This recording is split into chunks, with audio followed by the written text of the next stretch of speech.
boys have learned how to accept us in here with them. They know that they can move around us without trying to run away or jump out.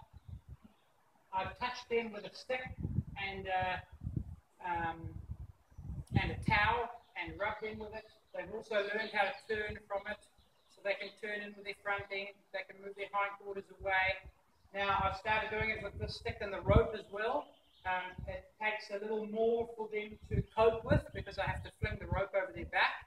It's a great way for me to touch them as well. I'm doing it all without constraining them, so they aren't haltered yet. And they're free to move away from anything they're afraid of.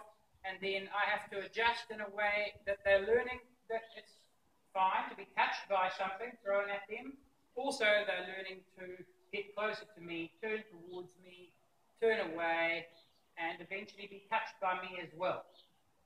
So, I'll start maybe with the little one, see how he goes, and then we'll swap to the other one.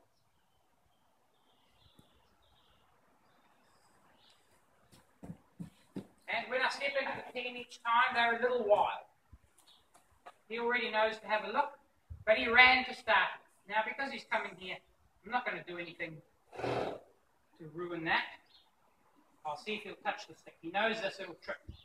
Touches the stick with the end of his nose, and then he relaxes. The other one doesn't. He's a bit different.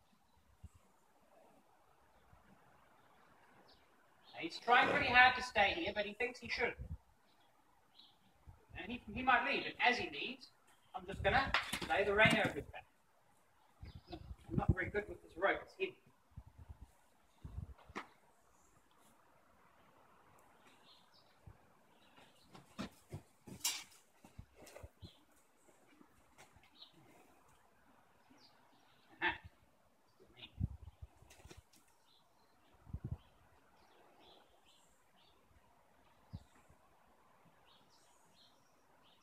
So he's trying, but now he just needs time. And he licks and blinks and carries on. And if he leaves like that, that's fine. I just go with him. And all the while I go with him, he's habituating to me around him. I am also quite a source of pressure to him because he knows he shouldn't be around.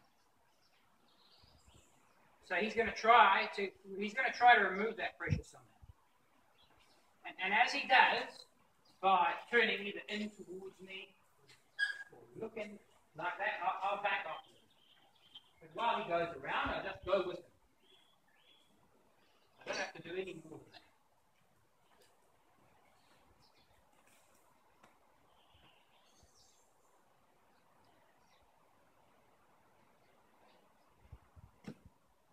And I'm starting to move quite loosely around him. Can't creep around through that.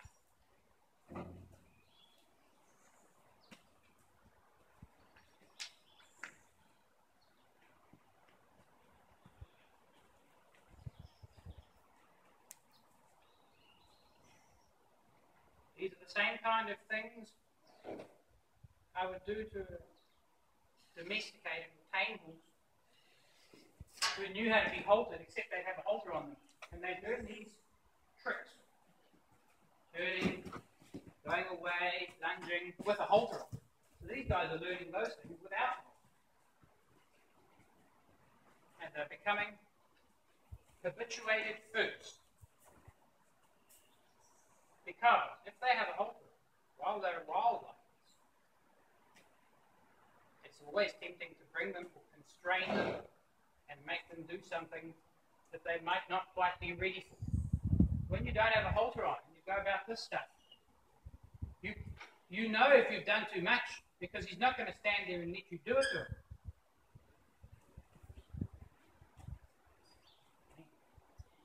So I try and do things equally on each side.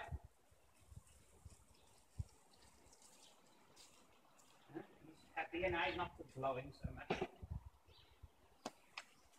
Now I can lift this over his head. This.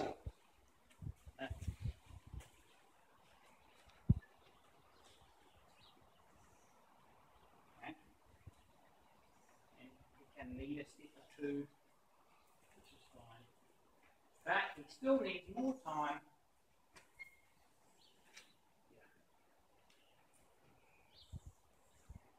Doing this.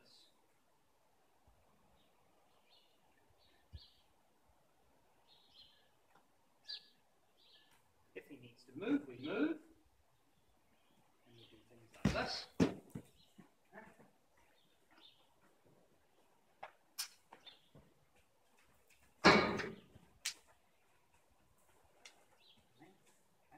Now anyway, that's good for a little session. Now I'll try with the other one. And you'll see they're quite different in how they respond. This guy's very sensitive and very quick to learn something and try something new. The other guy